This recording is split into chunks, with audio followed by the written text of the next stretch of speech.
Welcome to the Books of Titans podcast, where I seek truth in the world's great books. I'm your host, Eric Rostad, coming to you from the beautiful Books of Titans studio in Franklin, Tennessee. My goal is to read 200 of the great books over the next 10 years and share what I'm learning. I'll talk a bit about each book, tie ideas together from a variety of genres, and share the one thing I always hope to remember from each of the great books. Today I'm going to cover Theogony and Works and Days by Hesiod. This is book 32 from my 2023 reading list.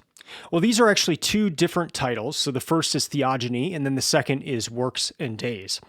They are usually paired together because they're short, and they are both by Hesiod.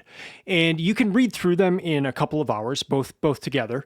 And that's what I did the first time. So I skipped the introduction. I went straight to Theogony and just started on page 1 and read through all the way to the end of Works and Days. Then I went back and I read the introduction. And then I read through these two works again, and I went super slow the second time around. And that read through probably took 5 hours or more just to get through them. And it's amazing how much I missed on that first read. I mean, part of just that first read is getting a feel for the style and all that, but it's amazing how much I missed and how much I gathered on the second reading. So I'm actually in the middle of reading Herodotus's histories, and what I try to do is read the books in order and just get through the whole thing before moving on to the next book. But when I was in book 2 of 9 for Herodotus's histories, I came across a mention of Hesiod as well as Homer. And it made me want to go ahead and read this book. So what I did is I took a break from Herodotus, and I think I'm going to do that the rest of the time in the sense of after having finished Theogony and Works and Days, now I'm going back to book 3 in Herodotus. And then after book 3, I'm going to take another break and read another book and then go back into book 4 and all that. And so but I came across this mention in Herodotus. So first, in the introduction of the books I'm covering today, I just want to read one part. So the translator and the person who wrote the introduction, M.L. West, said this: later in the 5th century, the historian Herodotus says outright, "It was these who constructed a divine genealogy for the Greeks, and who gave the gods their titles, allocated their powers and privileges to them, and indicated their forms." End quote. So he's speaking about Homer and Hesiod, and saying that Herodotus makes the statement that it was these two people, Hesiod and Homer, who constructed a divine genealogy for the Greeks. And so here's the part in Herodotus itself in book 2 that I came across that made me want to just jump right ahead to Hesiod here. "But the origin of each of the gods, or whether they always existed and what they look like, all of this was unknown until just recently, only yesterday, so to speak. For I believe that Hesiod and Homer were contemporaries who lived no more than 400 years before my time. These were the poets who composed for the Hellenes, the Theogony, assigned to the gods their epithets, defined their particular honors and skills, and described what they looked like." End quote. There's actually a footnote here that says Herodotus had the dates off by 200 years, so these two authors were 200 years before Herodotus' time. So but that's where the mention was, and I was just coming across all these names of gods in Herodotus to where I just thought, I need to actually read a book that describes some of these gods, so I'm not so lost, so I have a better idea of who these gods are when I'm reading Herodotus, and then later on when I start reading Homer and a number of the other Greek authors here for this Great Books project. So here is one other thing that came up and really was the final straw to me where I realized I needed to learn more about these Greek gods. And this comes just a little bit later in book 2 of Herodotus. And here is what he says: "They say Apollo and Artemis are the children of Dionysus and Isis, and that Leto became their nurse and savior. Apollo in Egyptian is Horus, Demeter is Isis, and Artemis is Bubastis." End quote. Now, this tied things together for me. So now I come across the fact that some of the Greek gods are also gods in Egypt.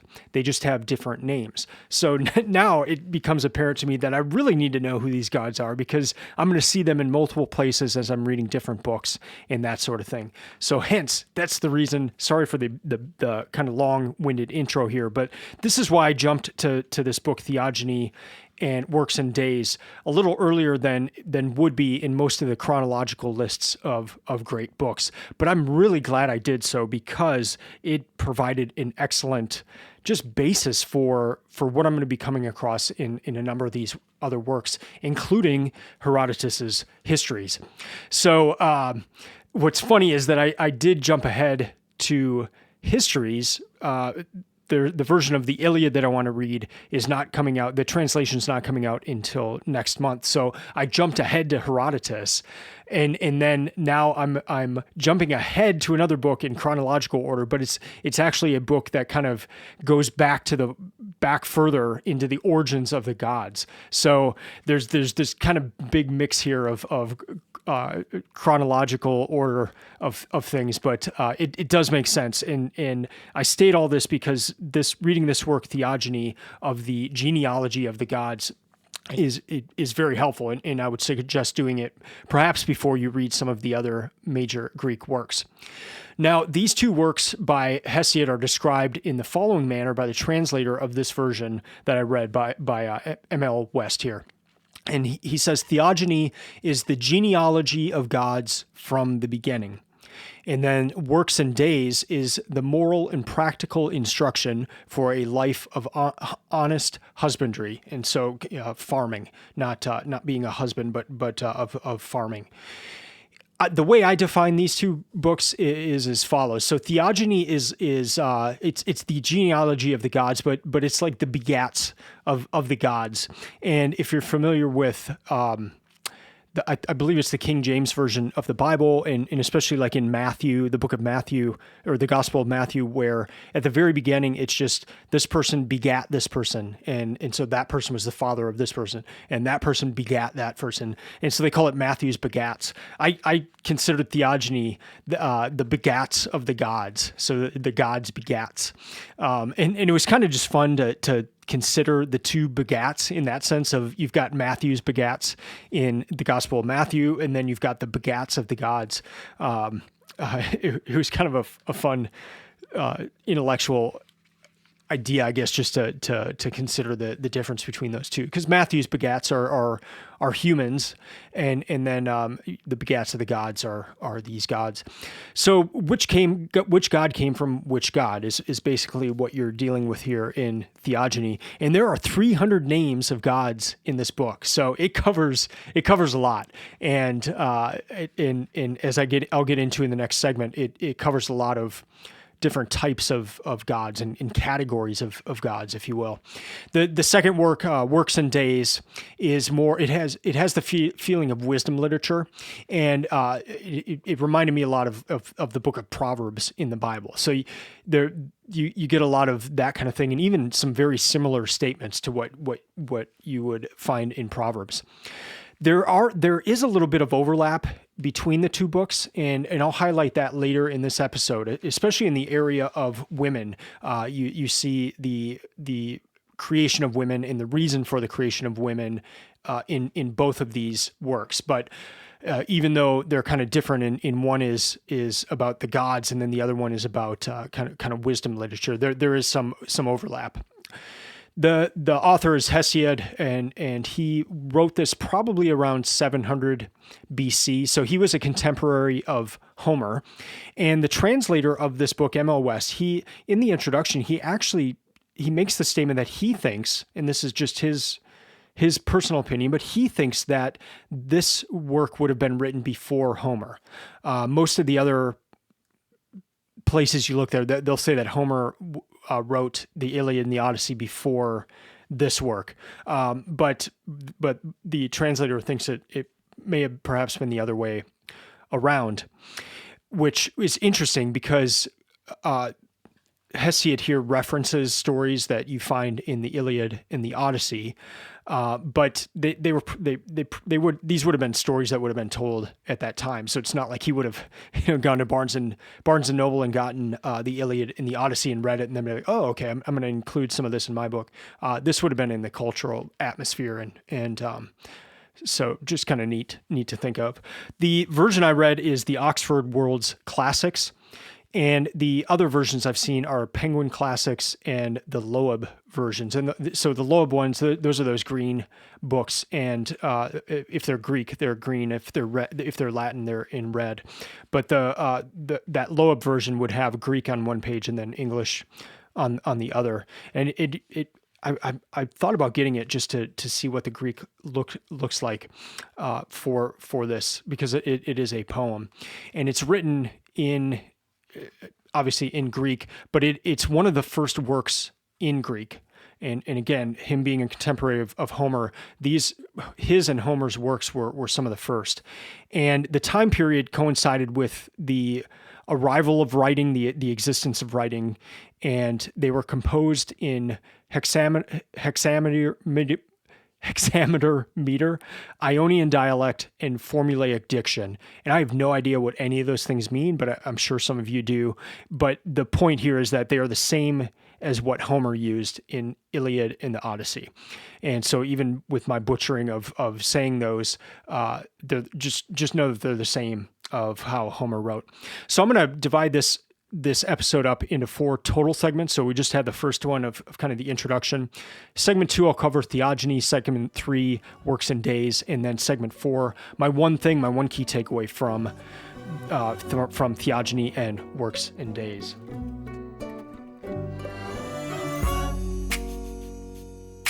So the way I want to start each of these 2 segments here about these works is to read a paragraph of each work, just so you get a feel for what this is like, what the writing is like.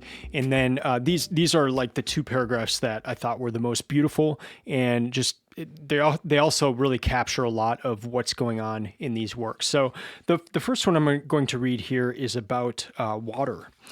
These were the eldest daughters born of Oceanus and Tethys, but there are many others too, for there are 3,000 graceful ankled Oceanids, widely scattered. They haunt the earth in the depths of the waters, everywhere alike, shining goddess children. And there are as many again of the rivers that flow with splashing sound, sons of Oceanus that Lady Tethys bore. It is hard for a mortal man to tell the names of them all, but each of those peoples know them that live near them." End quote. I love this because it captures a lot of neat ideas and a lot of things that you see in Theogony. The first is that these are gods of personified things, and they have offspring. So in this particular case, Oceanus and Tethys, they have 3,000 offspring, and they're the rivers and the waterways of the world. So the rivers are personified as gods, and they're children of other gods. And so there's this huge family tree of gods, but it's of personified things. And I love this part where it says that no one knows all their names, because these are all the rivers of the world and the waterways of the world. No one knows all their names, but each of these peoples knows them that live near them. So they know their local rivers, and we know that, we know the rivers that are by us. We'd be hard pressed to name any other rivers in the world other than the major ones. And so I just love, like, a lot going on there, and a good kind of overview of what we see in the work called Theogony. So to start off Theogony, Hesiod, who is the author, we find out that he is a shepherd, and the Muses are teaching him a song at the beginning of Theogony. So this is the song. The resulting work here is poetry, and it's what the Muses have taught him. And he inserts himself into this work. So we learn later on in Works and Days that is a work where he's telling his brother, who is kind of a slacker, he's telling his brother these things of how he could be more productive and things like that, and some giving him some wisdom. And this, I mention this because this is unlike Homer. Homer does not insert himself into the Iliad or the Odyssey, but in this case, Hesiod does in these two. The first one, because he tells us he's a shepherd, and then the second one we find out about his father, and then there's a lot about his brother. So Theogony, as I mentioned before, there are 300 gods here. It kind of categorizes them in many different sections. So you'll have components of the physical universe. So gods that are called heaven, earth, and the sea. There are personified abstractions. So things like death, sleep, deceit, strife, and victory. And you notice how I said things? Because in my mind, these are things, but they are personified in this book. So these are gods. There's the god death. There's the god sleep. There's the god deceit, strife, victory. There's fighting amongst these gods. There are titans, there are giants, and there are young gods who defeat the titans. There are 9 muses, 3 graces, Achilles, Heracles, Prometheus, Atlas, Achilles, Pandora, Kronos, and his son Zeus. And what's amazing is how inundated our culture is with these names. As I was reading through Theogony, this is a crazy example, but just think of how many of these gods are now company names, and how many characters that show up in our modern fantasy movies and shows. I mean, we just see these names, we hear these names all the time. I can picture works of art of these gods. So Botticelli's Graces in Florence. I'm sure you've seen the statue of Atlas in New York City, or you've seen a picture of that.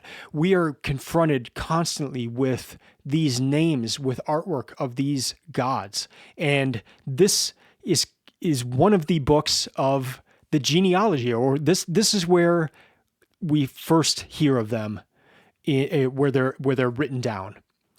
Let me highlight just a few of the gods here, and then I will talk about women. So the first is the god Eros, and that is Eros, the god of passionate love. And I thought the description here was just amazing. So here we go. Eros, the most handsome among the immortal gods, dissolver of flesh, who overcomes the reason and purpose in the breasts of all gods and all men. End quote. So Eros, that passionate love that overcomes the reason and purpose in the breasts of all gods and all men. Overcomes the reason and purpose. I thought it was just a brilliant description. Next up, there is the fearful serpent that guards the golden apples in a hidden region of the dark earth. It made me wonder if this was a connection somehow to Eden in the story that we find in Genesis of the garden and the serpent and the apples, if there's some sort of a connection here. And it just kind of brought the larger question in my mind of, did the biblical authors know this work? Did they reference this work? Were they writing to this work in the sense of, here are some myths, this is a different way of looking at it? It just, with some of these great books that were written before the Bible, or different books of the Bible, I just kind of wonder the whole time, like when I see similarities or similar turns of phrase, I just kind of wonder, like, had they read that? Had they not? Were they referencing that? It's just kind of a fun thing to think about. And I'm sure there's more information out there. I hope to dig into that at some point. Now, let me talk about women, because this is a good bridge between Theogony and then Works and Days, because women are mentioned in both. So first off, we have the story of Prometheus, and Prometheus stole fire and gave it to mankind. And Zeus was not happy with this. Zeus did not want mankind to have fire. And so this is what what the translator says in the introduction. He says, Zeus decided to contrive a punishment for mankind from which there would be no escape. And so we have women. That is the quote in the section. So let me read now from Theogony. For from her is descended the female sex, a great affliction to mortals as they dwell with their husbands. End quote. And so you're not getting a very good picture of why women were created. So it seems right now that they were created as a punishment. So let's keep reading. Let's see what else is said here. So now that was in Theogony. Now let's jump over to Works and Days, and we find this. So Prometheus, clever above all others, you are pleased at having stolen fire and outwitted me. This is Zeus talking. A great calamity for both you, for both yourself and for men to come. To set against the fire, I shall give them an affliction in which they will all delight as they embrace their own misfortune. End quote. Just a brilliant turn of phrase there. To set against the fire, I will give them an affliction. So women are the affliction, which they will all delight as they embrace their own misfortune. So as the men embrace the women, as they embrace their wives, they're embracing their misfortune. They're embracing their infliction, their affliction. Now we go on to the first woman, the first created woman, and this is Pandora. And now we learn about Pandora's box. No, we don't. It's not a box. It is a jar. So if you've heard Pandora's box, that's incorrect. It's Pandora's jar. And we find out later why, where that error started changing from people saying box to jar, but it is a jar. And so what we find out with Pandora is this: but the woman, Pandora, unstopped the jar and let it all out and brought grim cares upon mankind. Now here's some of the grim things of that came out of that jar. Sicknesses visit men by day and others by night, uninvited, bringing ill to mortals silently because Zeus the resourceful deprived them of voice. Thus there is no way to evade the purpose of Zeus. Countless troubles roam among men, full of ills is the earth and full the sea. So these are, end quote, these are the things that come out of this jar. So let's jump back to the introduction here, and let's learn a little bit more about this. To explain why work is man's lot, Hesiod retells a modified form the story of Prometheus and the gods' creation of the first woman. In this version, the woman is identified by name as Pandora, and instead of simply being mankind's punishment in her own person, as the ancestress of all mortal women, she here releases all ills into the world by opening a jar in which they had been confined. Hesiod had in mind the typical Greek storage jar, a clay vessel a meter or more high. It was a confusion by Erasmus that made it into Pandora's box, end quote. Again, this is coming in the introduction, so a modern time introduction here. But what he's saying is it was not the woman in her person. Let me read one more quote. And again, this is from the introduction, and this is from the translator. Finally, Zeus decided to contrive a punishment for mankind from which there would be no escape. And so we have women, end quote. But again, it was not woman in her person, but it was Pandora's jar that is opened up, and that is what is let out, and that's where the sickness comes in, and illness and all that kind of stuff. A lot of these bad things, and so the punishment. At first, when I was reading it, and even it kind of hinted in the introduction that the punishment was women, but it's. The punishment seems more to be that it's Pandora, the first woman, had this jar. She opened up the jar, that let out all these evil things, and then she stopped that jar back up. But that's where we get these evil things. So that's the bridge I wanted to make between Theogony and Works and Days, because this discussion of women and Pandora's jar and all that is found in both of these works, despite them being so different. One being about the genealogy of the gods, and the other being kind of a wisdom literature book.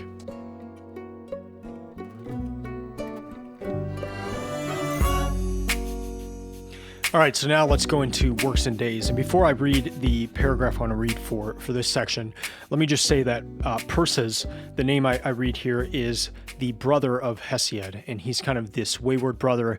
When they get their father's inheritance, he takes more than he should. He's this lazy guy, and Hesiod's trying to just kind of prod him into being a good citizen, a functioning adult, a worker, and someone who's productive and that kind of thing. And so that's where the story is presented in that sense of it's almost like a letter to his brother of like, hey, get your stuff together here. Here's some wisdom to get you on the right path. So when I say Perses, that's Hesiod's brother. So here we go. But you, Perses, must take in what I say and hearken to right, forgetting force altogether. For this was the rule for men that Cronus' son laid down, whereas fish and beasts and flying birds would eat one another, because right is not among them. To men he gave right, which is much the best in practice. For if a man is willing to say what he knows to be just, to him wide-seeing Zeus gives prosperity. But whoever deliberately lies in his sworn testimony, therein by injuring right, he is blighted past healing. His family remains more obscure thereafter, while the true sworn man's line gains in worth. End quote. So a few things there. Cronus' son is Zeus. And then right, whenever I said the word right, it is capitalized with a capital R, and it is a person. It is a god. So the idea of right is personified here. And so what Hesiod is telling his brother Perses is that you've got to stop doing things by force. There's another statement here where when lawlessness comes about, let me see, law and decency will be in fists. So when things start going wrong, the law and decency will be in fists. It'll be because of who is using their fists to determine what is law and decency. And so Hesiod's telling his brother that's not the right way. You need to forget that. And the reason that birds and fish and beasts they eat each other is because they do not have right with a capital R. But to men he gave right. And if you don't do right, if you deliberately lie, you injure right. So you actually it's not an idea. You're not just injuring a person or yourself. You're injuring an idea of right, and not just even an idea. You're injuring right, the God, the personified being of right. So that I loved that paragraph. I loved this idea of injuring right. And so that's the paragraph I wanted to start off here with works and days.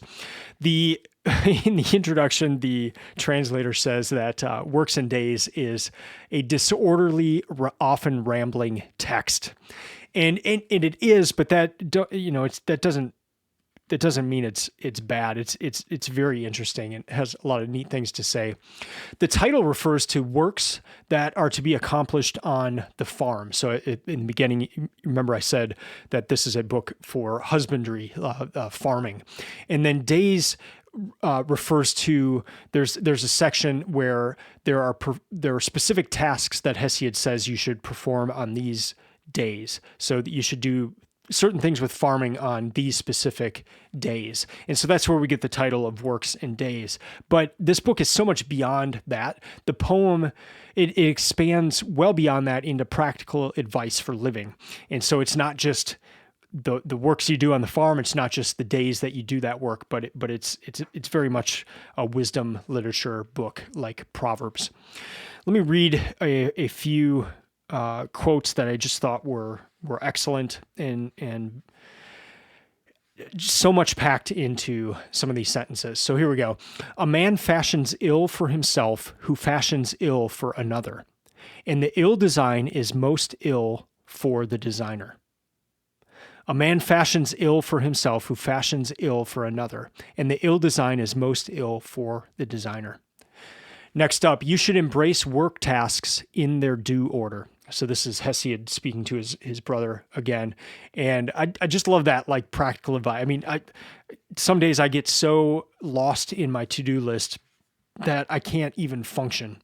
And I just love that simplicity of you should embrace work tasks in their due order. Just take the next one and do it. Next section here on giving. For if a man gives voluntarily, even a big gift, he is glad at the giving and rejoices in his heart. But if a man takes of his own accord, trusting in shamelessness, even something little, that puts a frost on the heart. End quote. That is so good. So trusting in shamelessness. If a man does not give and he trusts that he will not feel shame for that not giving, he puts a frost on his heart. So it kind of goes back to that idea of directions and small decisions. These small decisions impact the direction of your life. And so you may think, not giving it's okay, but to do that, you're trusting in the fact that, or the hope that you will not have shame for not giving. And it also puts you on the wrong path. It puts a frost on your heart. Again, just, some of these sentences are just so rich with meaning and imagery that it puts in your head. Here's another piece of advice. Do not put off things till tomorrow and the next day. A man of ineffectual labor, a postponer, does not fill his granary. It is application that promotes your cultivation, whereas a postponer of labor is constantly wrestling with blights. End quote. Blights here is capitalized, which means it's a god. So again, you've got this personification of blights, of things going wrong. But if you're postponing, if you're lazy, if you're not applying, that's where this god blights will come in and take things from there. And here's a nice one, and this is so funny because it again, this is very common or very similar to a proverb that I actually just came across this morning in my reading. So here we go. The tongue's best treasure among men is when it is sparing, and its greatest charm is when it goes in measure. End quote. Should be better to be quiet. I'll close out Works and Days with that, and then next segment here I'll go into the one thing, my one key takeaway from Theogony and Works and Days.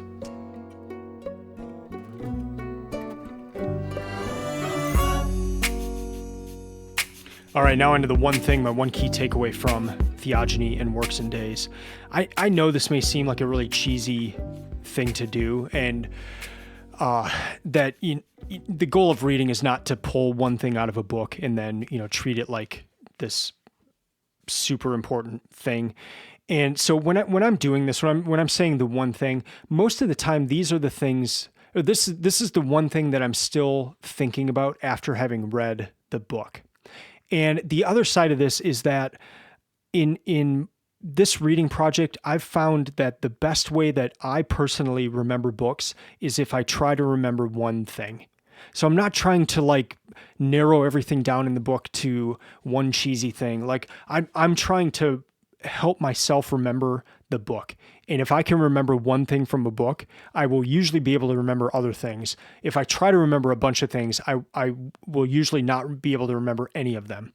And so that's the reason I do this. And so it's usually the one thing that comes about is the one thing that I just can't get out of my head. So with that in mind, the one thing that really stuck out about this book is that idea I mentioned in the last segment of injuring right, that these gods are things that we think of as things or ideas. But in this book, they're presented as gods. They are personified. They're deified, I guess, in the correct way. But there's humans as well, and so they're given life. They're not just this abstract idea that is placed over here, and we can talk about it here. They are living beings. I think of these things as abstract ideas. I don't ever think of the idea of right as a god or a being. But this book personalizes and personifies these things. You don't do right. you're not just injuring yourself or those, if you don't do right, you're not just injuring yourself or those around you, you're injuring right itself. You are injuring the God, the person of the idea of right. What if we started thinking of wind, desire, memory, dreams, deceit, intimacy, strife, starvation, slaughter, oaths, and lies as beings, as gods, people instead of things? Is that how they were viewed at that time? Is this how the ancient Greeks viewed them? I don't know. I hope to find that answer out. Maybe one of you knows who's listening, and you can share with me if this is actually how they viewed it, or if it's just kind of part of the mythology and that kind of thing. But just to take that step back, and I've never thought about it in that way.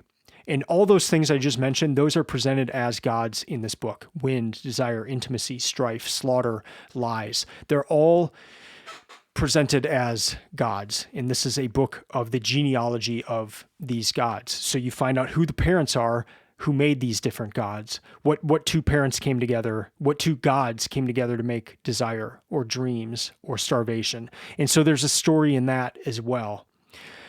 What if you travel to another country now, in our time now, and this is how they viewed everything?